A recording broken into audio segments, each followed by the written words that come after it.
afternoon, everyone. I'm honored to introduce Cathy Bessant, who is the Chief Operating and Technology Officer for Bank of America. She runs 90,000 employees in 35 different countries. Thank you for being here. Thanks, Rebecca. Great to be here. I also have to congratulate you. You were recently voted the most powerful woman in banking. Thank you. Yes. Yes. Very impressive. Hard to know what to do with that, but yeah, I mean, yes. So 8 years ago, you were given this title at Bank of America, and you now run almost half the employees at Bank of America. I think it's fair to say at the time you were an unorthodox choice because you had come up through banking, you were the CMO, you were not a technologist by training. How has that gone? Well, you know, a little rocky in the beginning. I think at the time it was a pretty unorthodox choice. I have always run lines of business, and then you're right, four years in an out-of-body experience as the Chief Marketing Officer, which on any day, no matter how complicated my job is, that job is harder, I assure you. Everyone has an opinion. Yeah. Everyone has an opinion. And I think that, you know, now many more people are starting to come from businesses into technology, and we're realizing that the classic career path of a coder who moves up through the organization, that career path is very different today and as we go forward. Even most of our application developers don't do 100% of the coding of the apps that they create anymore. So the world's very different. The business is technology, and I've always been grateful that I know the business. Mm-hmm. So how has that altered like what you've designed and where you've put your bets in terms of technology? Well, popular or unpopular, I have always thought that technology is an underpinning to the journey to the customer, not the destination. So we are about commercially driven, customer-focused deployment of technology in support of our businesses and to make the backbone of the firm better, always better, higher quality, better experience, faster for sure, and then less expensive, because banking's a razor-thin margined business, and so delivering the cost elements of the firm efficiently is really important too.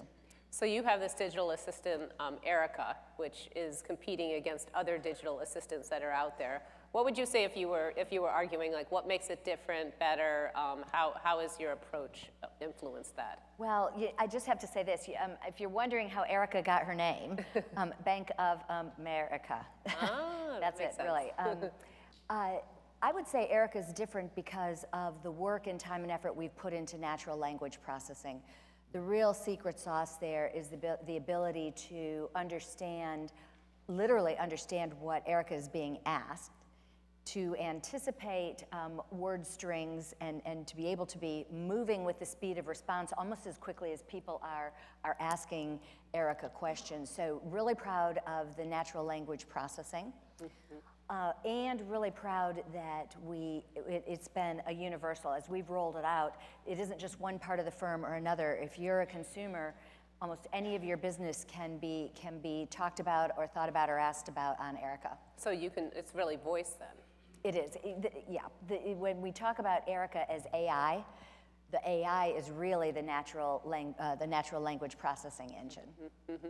I guess you've said that Failfast often doesn't work for Bank of America. Why is that? It's such a trendy thing in the tech world. In fact, there was a time when we used to say, or I used to say myself, well, we have to be more like FinTech. We have to fail more. We have to fail faster. The truth of it is we are in a consumer and commercial trust business. We either manage or help manage or store or provide capital. What we're in the business of doing is at the center of people's lives. It's their finances, their money. Mm-hmm. And so fail fast at customer scale in our business just doesn't make any sense. And again, go back to the margin conversation. You know, we're not funded by venture capitalists. We're funded by shareholders, and we're in at the cost of goods sold, subtracted out of our revenue on a good day is 1.5 percentage points. And so fail often isn't a good shareholder proposition either. The great news from our perspective is we can still stay aggressive from an innovation perspective, but not get caught in the trap that is a luxury and that many others have the ability to undertake. But not get caught in the trap for us of fail fast and often. So you mentioned FinTech. This is obviously a conference devoted to FinTech. What is your relationship with FinTech startups? There's There's, certainly at least a bit of an adversarial one. When you talk to most fintech entrepreneurs, they would love to unseat incumbent banks like yours. Well, disruption's a part of any business, and especially if you're big, being self-aware of vulnerability and understanding the role of potential disruption, you just can't get away from it. It's what smart people in big businesses are paid to do. I think about fintech one of three ways. Either we are buying from fintech firms, and we do that a lot. We're helping them grow, and we also do that a lot by connecting them to sources of capital, giving startup companies first-time opportunities, helping to bring them to scale. And in some more limited cases, we compete with them. But in places where it's existential to our business, that's our jobs. I also believe, by the way, and my firm believes, that competition is good. Competition is good for innovation, it's good for customers and clients. It might be frightening to a large enterprise sort of institution, and it is on an occasional basis, or more than occasionally, but it's important and good. So you don't see the role of a traditional bank as we know it evolving dramatically. It's going to continue to be there in terms of like the biggest, in a sense, buyers and users of fintech. I think that we are buyers and users of fintech. We are creators of enterprise innovation, but we're not fintech. We're regulated. Again, the product we produce and the intellectual capital that we have is very high stakes. It's money and people's futures. And so it's wrong for us, I believe, to call ourselves or think of ourselves as fintech. The question is how to leverage the benefit of all of the great fintech companies and capabilities, leverage that capability, but still be in our skin as who we are. You are also developing your own technologies and patents. I understand Bank of America has one of the highest numbers of patents in the financial world. Yeah, the U.S. Patent Office just came out with their list for 2017. We ranked number 125 on that list of 300 patent issuers this year.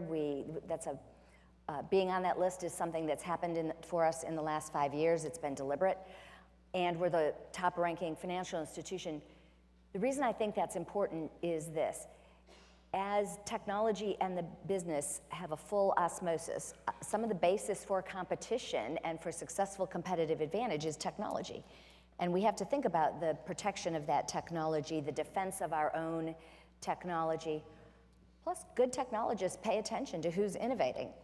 The coolest part about that list for us are the times real, true, well-known companies as tech firms in their innovation and their intellectual property pursuit cite our foundational patents. So we feel really good that we get classic tech names citing a boring bank's intellectual property as important. Do you have a favorite example of something that you received a patent for, or something? Is it a lot related to the digital assistant, or how broad are your patents? Very broad. Everything from cybersecurity to classic business process, the technology that underpins our business processes. We've got just under 50 patents in the distributed ledger technology space, the blockchain space, which most people would say, wow, really? They've got that much? But while we've not yet found large-scale execution opportunities for blockchain in the firm, we know that's coming, and we want to be ahead of it and prepared. Mm-hmm. So where are you on Bitcoin? Well, I think of Bitcoin three ways. First, love the concept that underpins it, distributed ledger technology. We think particularly in the realm of better, faster, cheaper, a tremendous amount of opportunity for us there. As an asset class, as an investment vehicle, every investor needs to make their own choice about that. So, I don't really have a comment about it as an asset class. Where there's controversy is over Bitcoin or other forms of cryptocurrency as payment vehicles. And that's where I think there's a tremendous amount of risk. The financial institution system is built on a concept of transparency. We are literally required to know the senders and the receivers of every payment that we process. And that is difficult, if not impossible, depending on the type of cryptocurrency platform used. You said to me backstage, there's a reason that kidnappers like Bitcoin? Well, I said that there's a reason when there's ransomware, when people ask for ransom, they ask for it in a cryptocurrency. That's because the kidnapper of whatever it is they want to kidnap or have claimed to kidnap, they don't want to be known. They don't want the buyer and the seller. Absolutely. identified. And so there may be places where that is applicable as a way of doing business. Financial services isn't one of them.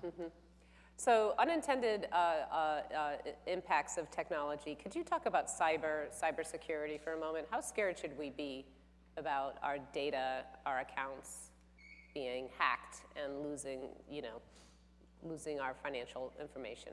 Well, two different questions. One is, how real is the threat?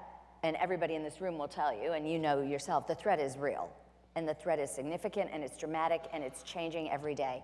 And people who aren't regulated can change more quickly sometimes than people who are defending or being regulated. So staying ahead is a daily challenge. It's the one place in my budget that our CEO says we are unconstrained by either people or dollar resources, which seems like a great thing, but is really code for do not mess this up, because we can't blame it on not having enough money. We're blaming it on you. Can you tell me how much you're spending? We'll spend this year about $680 million. It's a team of 2,200 people. Wow. So threat real, active work to defend and invest significantly. And our performance to date, which is sort of you're only as good as your last 30-second statement, but our performance to date's been very good. So we would like to believe that our customers and our clients can feel very safe and very protected, that Bank of America has something special to offer in that space. But protection, we encourage all of our customers to be protected. We obviously work hard to protect ourselves. Mm-hmm. Where does that $680 million, where does that rank? Is that more than you've ever spent? Do you think that's going to continue to increase as we look at state actors and cyber threat even deepening? A little bit, the game of how much did you spend, and I'm the one who started the game in this conversation, but a little bit of how much did you spend is not always going to be the right way to measure. And I know that because as we do the sort of special information security things and data protection things, we're also working to change the way that we develop and design and build what we do so that it is protected by design versus protected by something that is retrofitted to it. So two things: the more event-based investment, which is larger every year than it was the year before, and also, though, how do you change the way the whole system works so that it's inherently protected? Mm-hmm. Data and privacy have become big topics in recent months. A lot of people say Americans don't care as much about privacy as Europeans and people perhaps in other parts of the world. What's your stance on privacy, and do you think there should be more regulation here? Well, I think Europe particularly has always been more sensitive to privacy. Forget the electronification of privacy and data. For the last period of time, even issues like employment and the privacy of employees have always been different in Europe than they've been in the United States. So that difference, I think, is longstanding. I do think that it's a little bit of the wild, wild west, probably more than it should be in the United States around data protection, and privacy. But I also think that regulation can bring with it a complexity that actually makes it harder to do business or harder even to protect the data and privacy of our customers. So I'm confident in the work that we do because I see it and I review it, and we have an eye towards safety every day. And going back to the fact that we're in the trust business, one of the single biggest risks we would have would be the risks that would attend themselves to a privacy breach, especially because that privacy breach would largely be around money. So that's sort of a rambling way to answer your question, but more consistency, yes. Whether regulation is the only way to get that or not, I think we should both be interested and open-minded, but I think we should be thoughtful about not making it harder than it already is. Bank of America recently funded an initiative at Harvard that's looking at the ethical implications of AI. You yourself say you kind of had an epiphany. We're both from Michigan. You've looked at automation for years and are worried about the impact of AI on work. Can you just explain where you're coming from here? Sure. Well, you and I both do have that shared experience, either us, or not necessarily ourselves, but the generation before it, at seeing an entire industry decimated by a failure to consider the implications of automation on a workforce. So I start by believing we should societally pay attention to the lessons of the past to make sure we don't repeat the things that we wish we had done differently. There's no question that AI and robotics will dramatically change the tasks at hand for any given worker. I also don't believe, nor does the firm believe, that that is necessarily a decimation of jobs. It is a change of tasks, not necessarily a decimation of jobs. And I think done well, and certainly the bulldogged pursuit we have in doing this well, leads us to a place where you'd say, let's use the automation and use the artificial intelligence capabilities to free up the humans for where they can really be value added. And that's the approach that we've taken. But my epiphany really started about 2 years ago when more and more I was getting questions from my workforce. You know, my workforce is like its own statistically significant polling opportunity, and I was getting questions about that were indicating to me less confidence in their jobs in the future than I wanted them to have in order to do their jobs of today really well. So we're not great at it yet, but we're actively pursuing an agenda that is proactively addressing workforce transformation. What do you think the role of companies should be in retraining? Many people will work for companies maybe not as big as Bank of America, and for shorter periods of time. How essential will retraining be? It is everything. Retraining is everything. I think of it this way. It'll either be our collective responsibility or our collective failure. No one company or one sector of the economy can do it themselves. Part of the reason for the Harvard Council is to say the approach to solving and ensuring proper workforce transformation is multidisciplinary. It is public and private sector. It involves educational institutions at every level. And engaging that dialogue, we'll go it alone as long as we have to keep our workforce motivated and to assure they're appropriately prepared for the future. But a multi-sector approach that starts from an agnostic position, which is what the council is designed to do, is going to be, I think, very important to the societal role that Bank of America should play. Who else will be on this council? Harvard will have say on that, and we have not heard a final discussion from them on what their thinking is.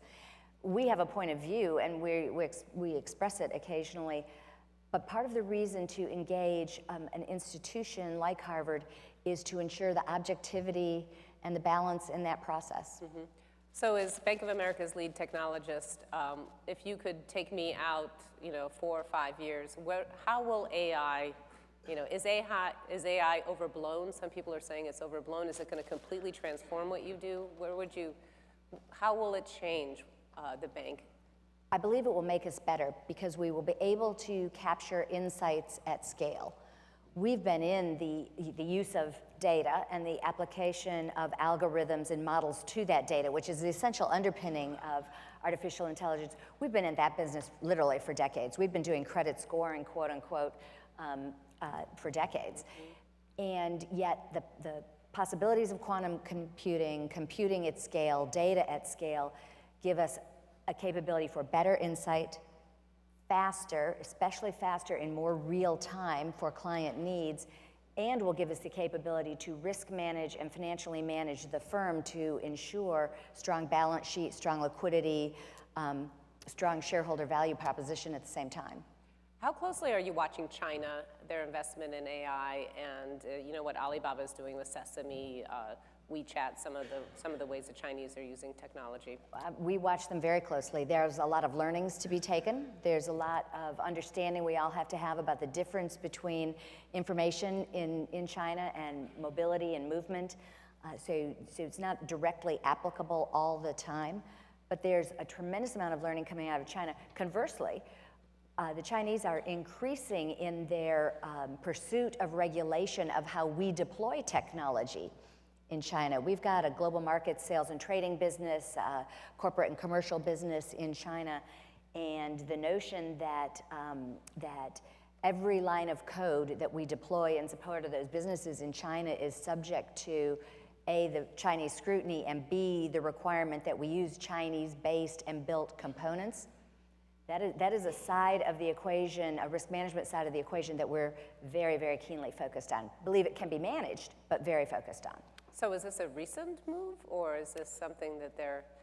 I think it's safe to say that they've gotten more aggressive about enforcing it, making it a condition of doing new business, those kinds of things. It's been a belief that the Chinese have had for quite some time, that was an appropriate role for them to play. So, like everything else in the technology space, it's been around for a while, but the pace of acceleration and pace of change is just growing like crazy. One thing that struck me about your role is that you are in charge of half of the workforce at Bank of America. That's half of the workforce, almost half, devoted to technology and operations.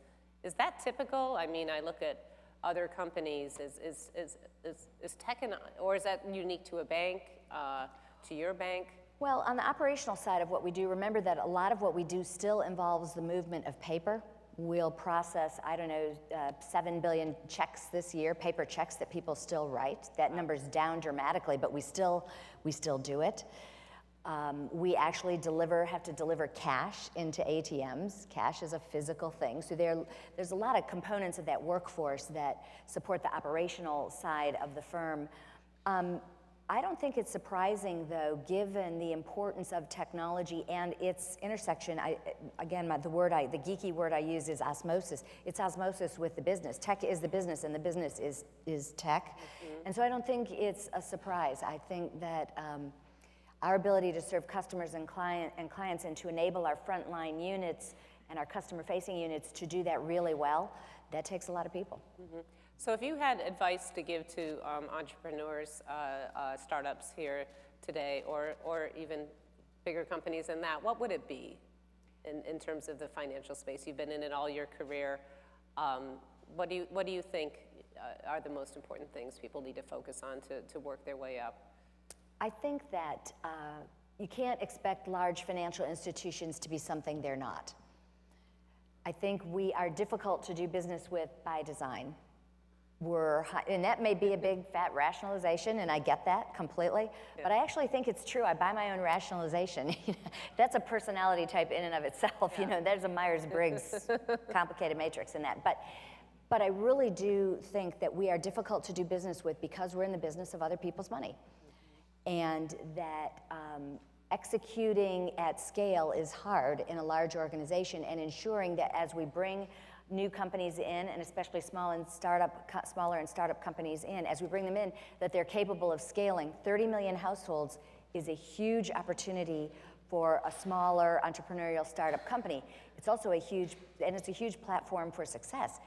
It's also the opportunity for failure at scale. Mm-hmm. And so we really try to balance how we deploy those opportunities, but how we protect what we have to do to perform every day at the same time. Mm-hmm. How long are we going to be seeing ATMs out there? How quickly are Venmo and these other electronic methods of payment catching on? People still use cash in the trillions of dollars and trillions of dollars every day. So I can't predict the demise of the ATM. The ATM will do different things. It will perform some of the tasks that tellers used to perform, so it will be a form of automation where there have been humans, freeing up the tellers to help provide advice and assistance and solve tougher customer problems. So I'm a believer. We're going to see ATMs for decades to come. Their role will change. The way we deploy sophisticated technology in them will change. Same thing is true of branches, by the way. We do see changes in how our branches are used, but we don't see them being any less popular today than they were 15 years ago. In China, there's not much use of cash any longer, though. No, but the Chinese economy is underpinned differently. In rural China, there was very little access to cash, and mobility has given access to cash for the non-urban parts of China and enabled the leapfrogging of huge parts of the Chinese population. A lot of my relatives are from what used to be Eastern Germany, and when the wall came down, people who had literally waited for landlines for 12 to 15 years suddenly had mobile phones.